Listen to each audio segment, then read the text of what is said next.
त्रिवेदा IAS में आपका फिर से स्वागत है। अभी हम पिछले 30 वर्षों के जो पीवाईक्यू हैं वो देख रहे हैं। अभी हमारा जो टॉपिक चल रहा है वो पॉलिटी के जो बेसिक कंसेप्ट हैं,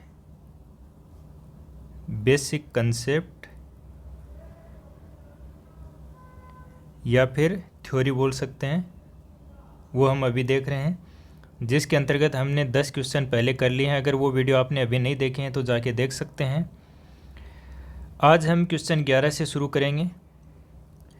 तो पहला क्वेश्चन है कि निम्नलिखित में से किसे कानून के शासन की मुख्य विशेषता माना जाता है, यानी रूल ऑफ लॉ की कौन सी मुख्य विशेषताएं हैं।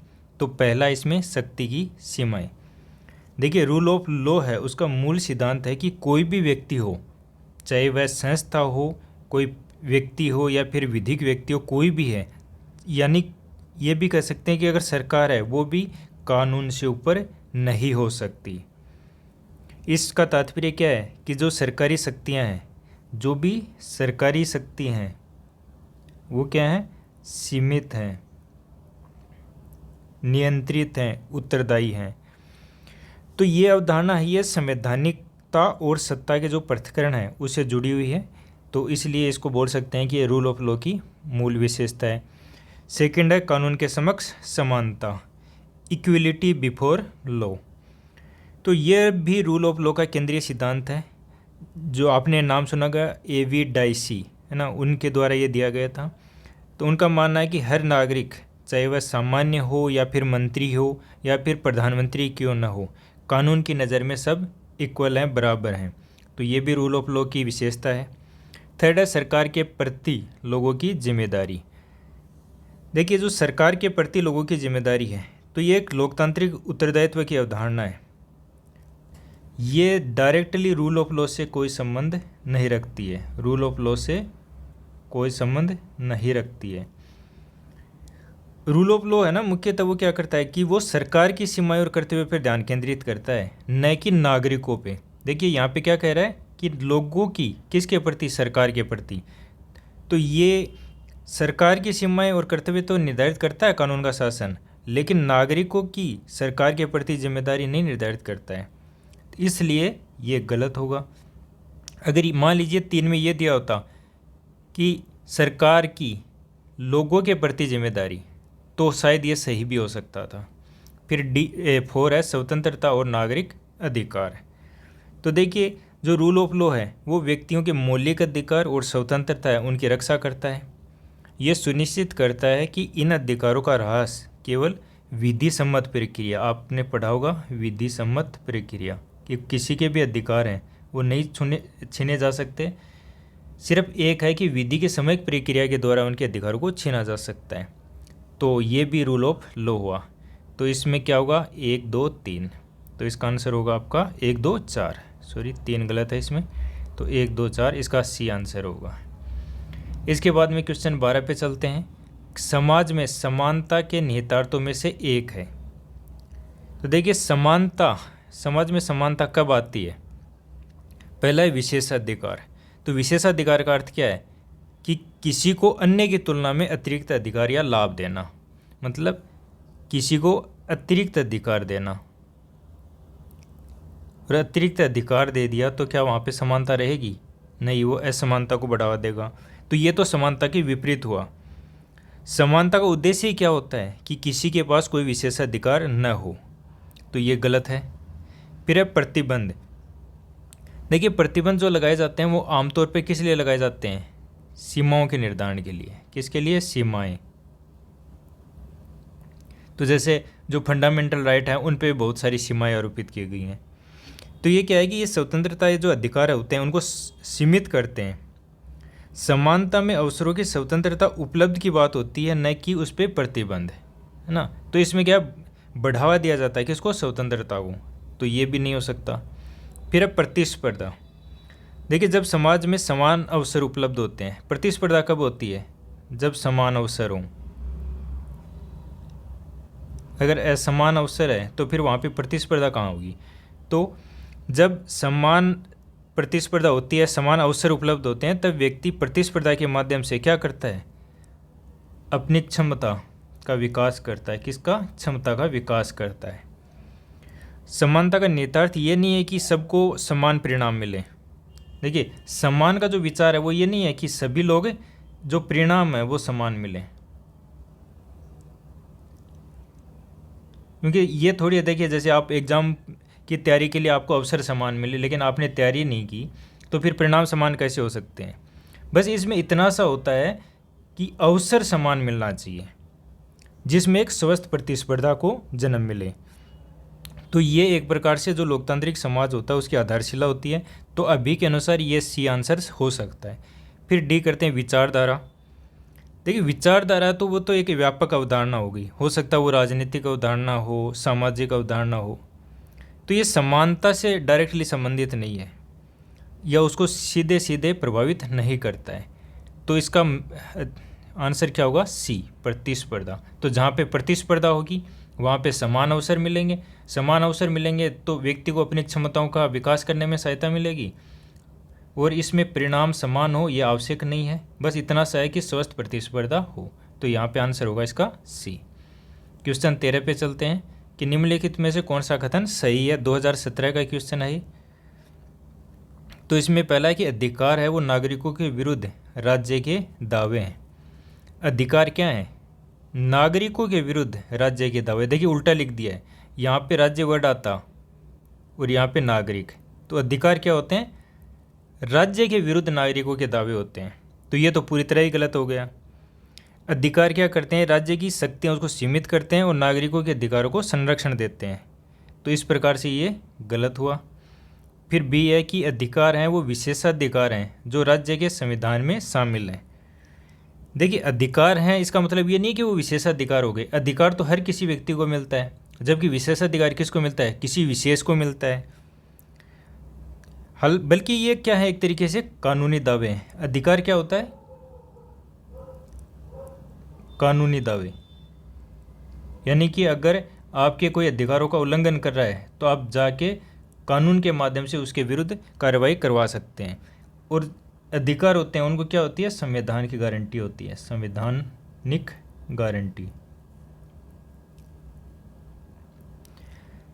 तो इस तरीके से जो विशेष अधिकार हैं वो असमानता का द्योतक हैं, जबकि जो अधिकार हैं वो किसका है? अधिकार हमेशा किसकी बात करेगा? समानता और न्याय की। समानता प्लस न्याय, तभी अधिकार सुनिश्चित होते हैं, अदरवाइज नहीं। तो ये भी गलत हो गया आपका। इसके बाद अधिकार राज्य के विरुद्ध नागरिकों के दावे हैं, जैसे हमने ए में डिस्कस किया था। तो सी है, अधिकार हैं वो राज्य के विरुद्ध नागरिकों के दावे हैं। तो ये सटीक और संवैधानिक दृष्टिकोण से सही है लग रहा है।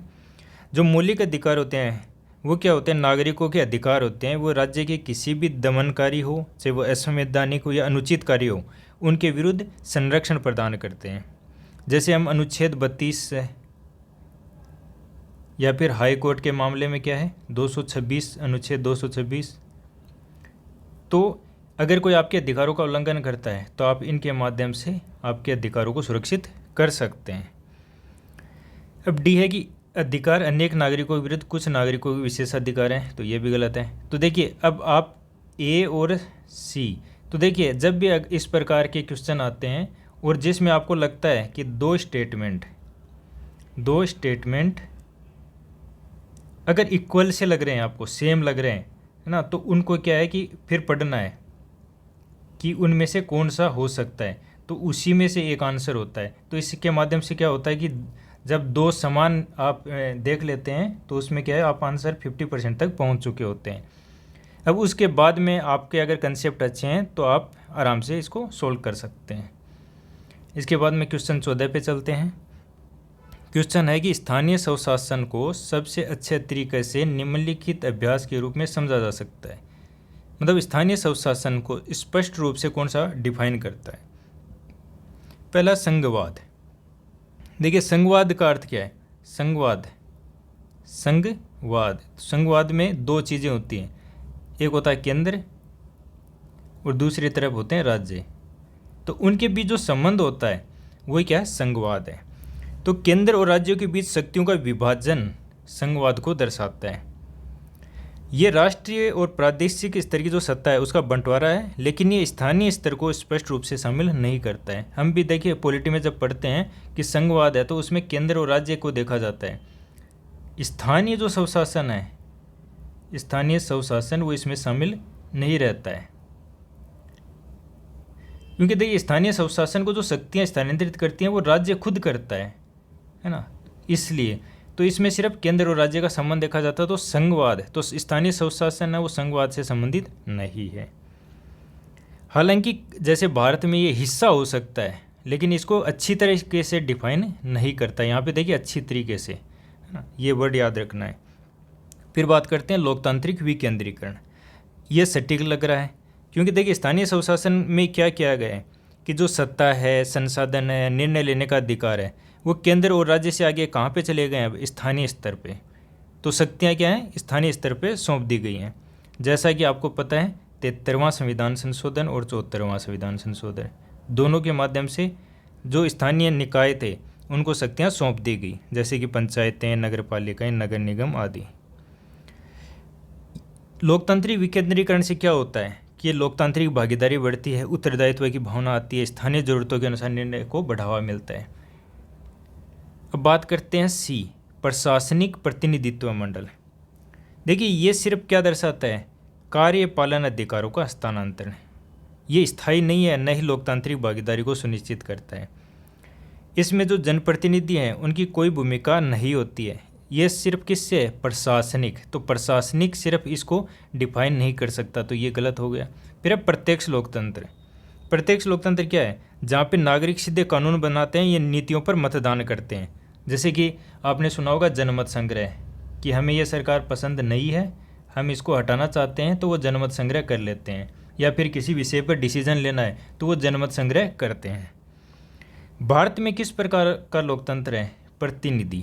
किस प्रकार का है, प्रतिनिधिक लोकतंत्र।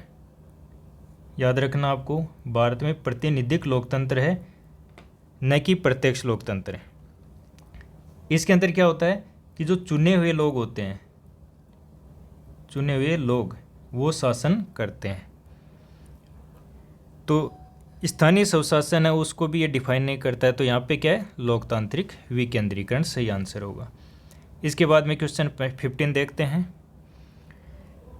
लोकतंत्र का श्रेष्ठ गुण, लोकतंत्र का श्रेष्ठ गुण इस तथ्य में निहित है कि यह गतिविधियों को बुलाता है। 2017 का क्वेश्चन है कि सामान्य पुरुष और महिलाओं की बुद्धिमत्ता और चरित्र, कार्यकारी नेतृत्व को मजबूत करने के तरीके, गतिशीलता और दूरदर्शिता वाला एक श्रेष्ठ व्यक्ति, समर्पित पार्टी कार्यकर्ताओं का एक समूह। तो देखिए लोकतंत्र दर्शाता किसको है। अब देखिए इस प्रकार का अगर आप सिर्फ लक्ष्मीकांत पढ़ते हैं तो ये क्वेश्चन आप कभी भी सोल्व नहीं कर पाएंगे। इवन जो क्लासेज होती हैं वहाँ पर भी इन चीज़ों को नहीं पढ़ाया जाता है। और अगर आपके कंसेप्ट अच्छे नहीं है तो आप कभी नहीं कर पाएंगे। इसलिए जो ये हमारा डिस्कशन है वो काफ़ी महत्वपूर्ण हो जाता है आपके लिए, कि इसमें हमने एक एक जो विकल्प होता है उसका डिटेल में डिस्कशन करते हैं। तो पहला है कि सामान्य पुरुष और महिलाओं की बुद्धिमत्ता और चरित्र। देखिए लोकतंत्र क्या है, लोकतंत्र क्या है, लोगों का तंत्र है। लोक, यहाँ पे याद रखना, लोक का अर्थ क्या होगा, जनता। तो देखिए लोकतंत्र की आत्मा क्या है कि जनता की भागीदारी, हर चीज़ में जनता की भागीदारी होनी चाहिए, तभी लोकतंत्र है। ये व्यवस्था मानती कि हर नागरिक में नैतिकता, विवेक, निर्णय जैसी क्षमता हो। संविधान में जैसे मताधिकार का सार्वभौमिक सिद्धांत है वो इसी विचार पर आधारित है कि जो सामान्य जन है वो राष्ट्र के निर्माण में भाग लें। तो ये हो सकता है। इसके बाद में बी देखते हैं कि कार्यकारी नेतृत्व को मजबूत करने के तरीके। देखिए ये तो कार्यकारिणी से संबंधित है। ये लोकतंत्र का उद्देश्य नहीं है, किसका है, प्रशासनिक कुशलता का। किसका है, प्रशासनिक, ये प्रशासन से जुड़ा हुआ है। तो इसका तो डायरेक्टली लोकतंत्र से कोई संबंध ही नहीं है। लोकतंत्र में क्या होती है, सर्वोच्च कौन होती है, जनता। कार्यपालिका से उसका कोई संबंध नहीं होता है, तो ये गलत हो गया। फिर सी, गतिशीलता और दूरदर्शिता वाला एक श्रेष्ठ व्यक्ति। ये कथन क्या है, एक तरीके से एक श्रेष्ठ व्यक्ति की बात कर रहा है, तो मतलब नायक की बात कर रहा है, ये हीरो टाइप की बात, जो लोकतंत्र की भावना के विपरीत है कि एक ही व्यक्ति है वो सब कुछ है। तो ऐसा नहीं है। लोकतंत्र में क्या, जनता है। तो लोकतंत्र में व्यक्ति नहीं बल्कि क्या, संस्थाएं और प्रक्रियाएं महत्वपूर्ण होती हैं। तो ये भी गलत हो जाएगा क्योंकि ये सिर्फ एक व्यक्ति की बात कर रहा है। डी है समर्पित पार्टी कार्यकर्ताओं का एक समूह। ये तो देखिए पार्टी विशेष की बात कर रहा है, ये तो दलीय राजनीति की बात कर रहा है। इसका लोकतंत्र से क्या संबंध है? तो ये भी गलत हो जाएगा। देखिए लोकतंत्र में क्या होता है, जन भागीदारी, बहुलवाद है। तो एक तरीके से ये बहुत ही संकीर्ण विचारधारा होगी। तो इसका आंसर क्या होगा, ए, यानी सामान्य पुरुष और महिला की बुद्धिमत्ता और चरित्र, जिसमें व्यक्ति हैं वो स्वतंत्र रूप से अपने निर्णय ले रहे हैं। तो यही होगा लोकतंत्र का श्रेष्ठ गुण। तो इसका आंसर होगा आपका ए। इसके बाद में क्वेश्चन 16 देखते हैं। क्वेश्चन 16 है कि संसदीय शासन प्रणाली का मुख्य लाभ क्या है? पहला है कार्यपालिका और विधायिका स्वतंत्र रूप से काम करती हैं। तो देखिए ये जो चीज़ है ना, ये कहाँ पे मिलेगी आपको? यूएसए में मिलेगी, जहाँ पे राष्ट्रपति शासन प्रणाली है, राष्ट्रपति प्रणाली है। तो वहाँ पे क्या होता है, जो कार्यपालिका और विधायिका वो स्वतंत्र रूप से कार्य करती हैं। कार्यपालिका का विधायिका से कोई संबंध नहीं होता है। जबकि संसदीय प्रणाली में क्या होता है, जो कार्यपालिका होती है, वो किसका हिस्सा होती है? विधायिका का। किसका? विधायिका का। तो विधायिका से ही बहुत जो चुने गए लोग हैं वही कार्यपालिका का गठन करते हैं। और जो कार्यपालिका वो विधायिका के प्रति उत्तरदायी होती है। तो यहाँ पे स्वतंत्रता की तो बात आएगी नहीं। तो ये एक तरीके से गलत हो गया। ये नीति की निरंतरता प्रदान करती है और अधिक कुशल होती है। तो देखिए संसदीय जो प्रणाली होती है, संसदीय जो शासन प्रणाली होती है, उसमें अस्थिरता बहुत ज़्यादा होती है। आपने सुना होगा गठबंधन की सरकार, बहुत सारी सरकारें वो बीच में गिर जाती हैं। तो यहाँ नीति की निरंतरता तो बिल्कुल भी नहीं मिलेगी। ये बार बार किया जाता है ना कि बार बार चुनाव से जो नीति है उनकी निरंतरता नहीं बनी रहती है, अकुशलता आती है इससे। तो जो संसदीय शासन प्रणाली है वहाँ पे नीति की निरंतरता और कुशलता की कोई गारंटी नहीं होती है। ये गलत हो गया। ये किस, देखिए ये जो विशेषताएं हैं ये किसकी हैं? राष्ट्रपति प्रणाली की, राष्ट्रपति प्रणाली। फिर सी है कि कार्यपालिका विधायिका के प्रति उत्तरदायी होती है। ये संसदीय प्रणाली की मूल और मुख्य विशेषता, हम पहले भी ये डिस्कस कर चुके हैं। जो प्रधानमंत्री और मंत्रिपरिषद होती है वो सामूहिक रूप से किसके प्रति उत्तरदायी होती है? लोकसभा के। और ये उत्तरदायित्व लोकतांत्रिक नियंत्रण और पारदर्शिता को सुनिश्चित करता है। और अगर ऐसा नहीं होता है तो जो अविश्वास प्रस्ताव है उसके द्वारा विधायिका है वो कार्यपालिका को हटा सकती है। तो ये सही है। इसके बाद में डी देखते हैं कि सरकार के मुखिया को चुनाव के बिना नहीं बदला जा सकता। तो ये कथन भी गलत है। संसदीय शासन प्रणाली में प्रधानमंत्री को बहुमत खोने पर बीच कार्यकाल में हटाया जा सकता है। तो ये भी गलत है। तो इसका आंसर क्या होगा? सी। इसके बाद में क्वेश्चन 17 देखते हैं कि निम्नलिखित कथनों में से उस कथन को चुने जो सरकार के कैबिनेट रूप में अंतर्निहित सिद्धांत को सामने लाता है। किसमें? सरकार के कैबिनेट रूप में। तो पहला है सरकार के खिलाफ आलोचना को कम करने की व्यवस्था जिसकी जिम्मेदारी जटिल है और सभी को संतुष्टि के लिए उन्हें पूरा करना कठिन है। देखिए ये कथन है, ये कैबिनेट प्रणाली की सैद्धांतिक नींव को नहीं दर्शाता है। ये कार्यात्मक जटिलता की बात कर रहा है। सामूहिक उत्तरदायित्व है जो कैबिनेट का मूल है, इससे इसका कोई संबंध नहीं है। तो ये कार्यात्मक जटिलता बता रहा है कि इस तरीके से जटिल होती हैं जिम्मेदारियां, सभी को संतुष्ट करना मुश्किल होता है। तो ये गलत होगा।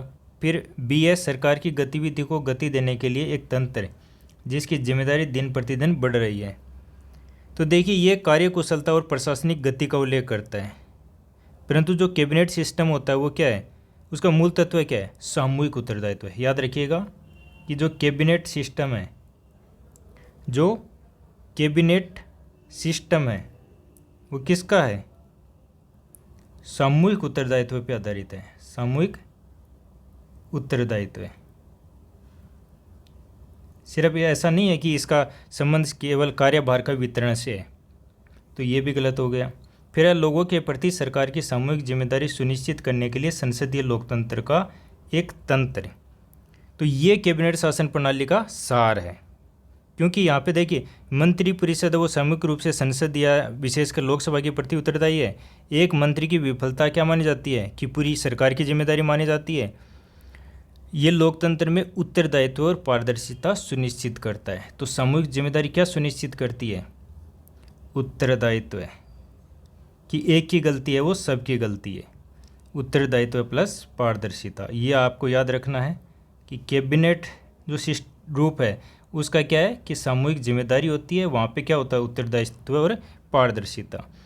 अब डी देखते हैं कि सरकार के मुखिया के हाथों को मजबूत करने का एक उपकरण जिसकी लोगों पर पकड़ कम होने की स्थिति में है। देखिए ऐसा कुछ नहीं है। ये जो कथन है ये मेनली किसको दर्शा रहा है, सरकार का मुखिया कौन है, पीएम। परंतु देखिए इसमें ऐसा नहीं है कि केंद्रीकरण हो गया शक्तियों का, है ना। तो संसदीय प्रणाली में सत्ता केवल एक व्यक्ति के हाथ में केंद्रित नहीं होती है। अब क्वेश्चन 18 देखते हैं कि निम्नलिखित कथनों पर विचार करें।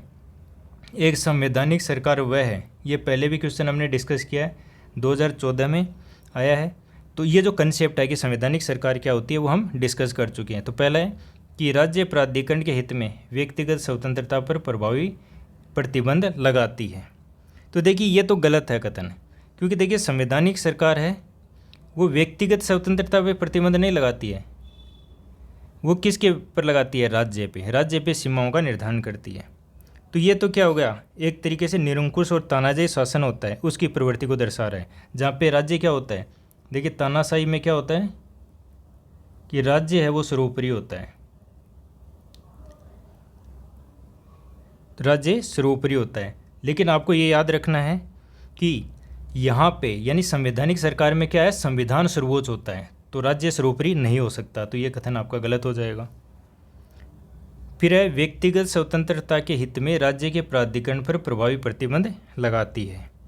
तो ये कथन संवैधानिक सरकार की मूल विशेषता है उसको व्यक्त करता है। संवैधानिक शासन क्या है, संवैधानिक शासन वह होता है जिसमें सरकार की जो शक्तियाँ हैं वो संविधान द्वारा सीमित होती हैं, जैसे हम पहले भी ये डिस्कस कर चुके हैं, ताकि क्या हो, जो मौलिक अधिकार हैं उनकी स्वतंत्रता बनी रहे और उनके अधिकारों की रक्षा हो सके। तो भारत जैसे देश हैं वहाँ पर चाहे न्यायपालिका हो, मूल अधिकार, संवैधानिक मर्यादाएं, ये सब क्या करती हैं, सरकार पर नियंत्रण स्थापित करती हैं। तो इसका आंसर क्या होगा, बी। अब क्वेश्चन 19 देखते हैं जो 2012 में आया है कि निम्नलिखित में से किसी अनिवार्य रूप से समावेशी शासन का हिस्सा कहा जा सकता है। किसका, समावेशी शासन। पहला, गैर बैंकिंग वित्तीय कंपनी को बैंकिंग करने की अनुमति देना। गैर बैंकिंग वित्तीय कंपनियों को बैंकिंग करने की अनुमति देना। देखिए ये क्या है, आर्थिक सुधार है, आर्थिक सुधार, विशेषकर जो बैंकिंग या वित्त क्षेत्र है वहाँ पे। परंतु इसका सीधा संबंध है वो समावेशी शासन से नहीं है, क्योंकि यह अधिकतर किससे, वित्तीय नवाचारों उदारीकरण से जुड़ा हुआ है। कि बैंकिंग की अनुमति दे दी तो वो किससे जुड़ा है कि वित्तीय नवाचार कर रहे हैं, उदारीकरण कर रहे हैं। तो ये कथन आपका गलत हो जाएगा। तो एक अगर इसमें से कट कर दें हम तो क्या बचेगा, 3 और 4, 3 और 4 इसमें दोनों में सही है, तो मतलब ये दोनों सही है। समावेशी शासन में क्या होगा कि सार्वजनिक स्वास्थ्य है उस पर सरकारी खर्च बढ़ाना, मध्याह्न भोजन योजनाओं को मजबूत करना। ठीक है, अब बचा 2 कि सभी जिलों में प्रभावी जिला योजना समितियों की स्थापना करना। देखिए ये है किसको दर्शा रहा है, स्थानीय शासन और विकेंद्रीकरण को। इससे क्या है, जो योजना निर्माण है उसमें स्थानीय भागीदारी बढ़ती है। तो ये क्या है, समावेशी। क्योंकि देखिए समावेशी का अर्थ क्या है कि जो सभी लोग हैं वो उसमें शामिल हों। तो समावेशी शासन, तो देश 73वां 74वां संविधान संशोधन है, इसने लोकतांत्रिक विकेंद्रीकरण को बढ़ावा दिया, जिसके कारण क्या है, समावेशी विकास को, समावेशी शासन को बढ़ावा मिला है। तो इसका आंसर क्या हो जाएगा आपका, सी। अब क्वेश्चन 20 पे देखते हैं। क्वेश्चन 20 क्या है, कार्ल मार्क्स ने निम्नलिखित में से किस सिद्धांत की मदद से वर्ग संघर्ष की प्रक्रिया को समझाया है। देखिए हम ये पहले भी डिस्कस कर चुके हैं, है ना, मार्क्सवाद को। तो पहला है अनुभवजन्य उदारवाद। देखिए जो अनुभवजन्य उदारवाद है वो किसकी अवधारणा है, पश्चिमी दार्शनिक जो राजनीतिक दर्शन है उसका, जो किस पे देता है बल, व्यक्तिवादी जो अधिकार हैं, व्यक्तिगत अधिकार हैं, लोकतंत्र, सीमित सरकार, इन पे बल देता है। इसका मार्क्सवाद से कोई संबंध नहीं है। फिर आता है अस्तित्ववाद। देखिए अस्तित्ववाद है वो एक दार्शनिक आंदोलन था जो कि व्यक्ति की स्वतंत्रता पे, निर्णय और अस्तित्व के अर्थ पर केंद्रित था। ये मेनली 20वीं सदी में आया था, और लेकिन इसका जो संबंध है वो मार्क्सवाद से नहीं है। फिर सी है डार्विन का विकासवाद का सिद्धांत। देखिए डार्विन का जो विकासवाद का सिद्धांत है वो एक तरीके से जीव विज्ञान से संबंधित है, जिसमें किसको बताया गया है, प्राकृतिक चयन और प्रजाति विकास। प्राकृतिक चयन जो आपने सुना हो, पढ़ा भी होगा, प्राकृतिक चयन तो वो इसी से संबंधित है।